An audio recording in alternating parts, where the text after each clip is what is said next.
Now, Bathabile Dlamini, the Minister for Women in the Presidency, was recently found to have lied to the Ngoepe inquiry about her work when she was at the helm of social development.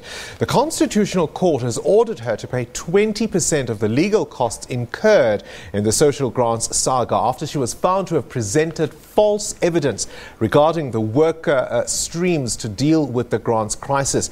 The court has recommended to the National Prosecuting Authority to make a call on whether or not she should be charged for perjury. Well, today, the Democratic Alliance laid charges against her at the Johannesburg Central Station. We're joined now by the party's Bridget Masango to discuss this. Good evening to you, and thank you for joining us this evening. Why this move? The move, thank you so much for having us. The move that we took today is trying, as we have for, I believe, the last 2 to 3 years, to get the minister to hold her to account. So we have tried all other parliamentary oversight mechanisms to bring the minister's conduct to the fore, to say she needs to be held accountable, and also there must be some consequence management for the things that have happened. So when last week we heard the judgment that was handed down by Judge Frontman on the former Minister of Social Development, we believe that we thought that that was another way that we can do to actually lay charges against her, so that in another different way we can hold her to account. But why not wait until the NPA makes a pronouncement on the matter? You would remember that the NPA, there are many cases that have been laid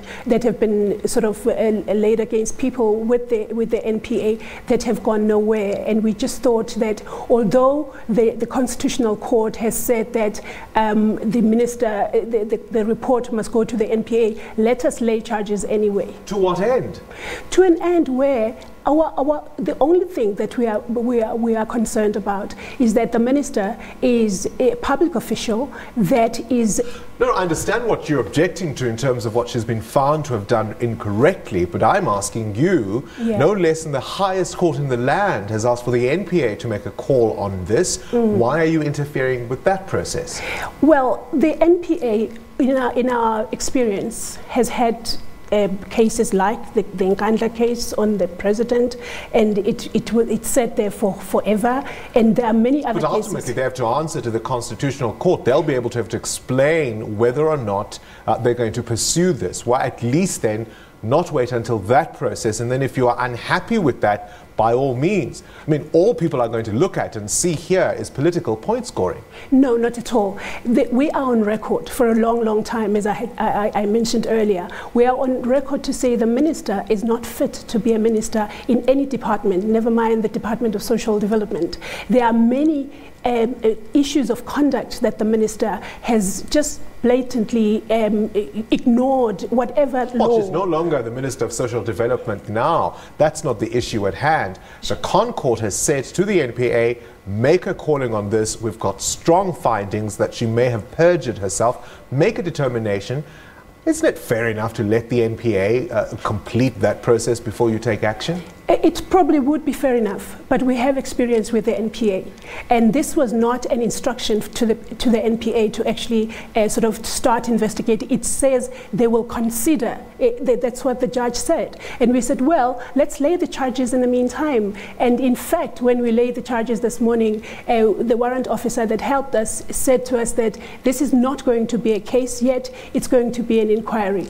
And I would rather we err on having as many avenues as possible to actually hold this minister accountable, because we have tried, and she's still in the cabinet of this country, and we are saying even though she's no longer at the Department of Social Development, she's not fit to be a minister, period. Which is why earlier on we asked the president to actually release the minister, because we tried with the former president, we tried with the public protector to look into the issues between CPS and SASA and the minister's involvement in those. We lost a CEO of SASA at the very critical time of the grant payment system process, and we lost the DG of the department in the process. And we are saying the minister must just be held to account, and the minister must experience some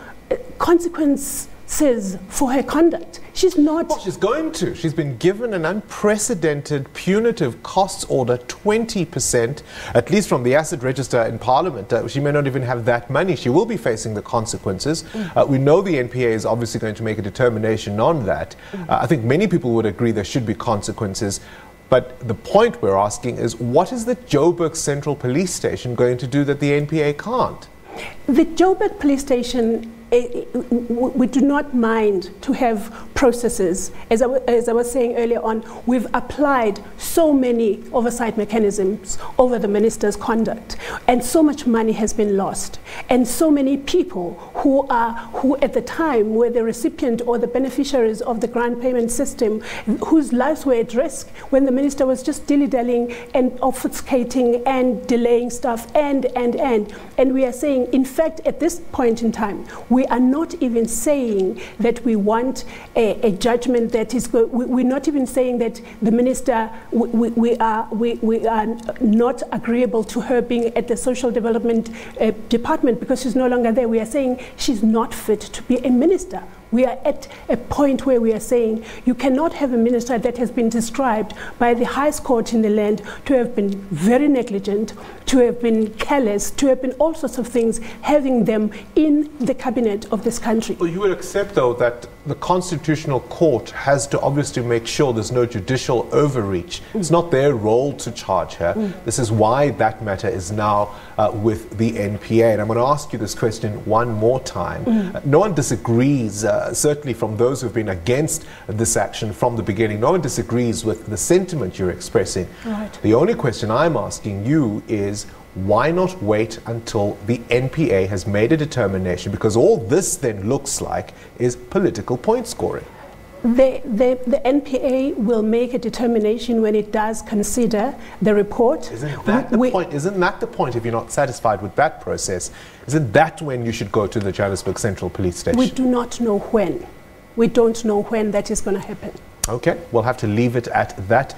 You have insisted that the minister has not taken this seriously. We'll see how it will all unfold. That was, of course, the DA's coming in there to tell us about all of that, about all of those issues there. Bridget Masango there from the Democratic Alliance. Back to Francis.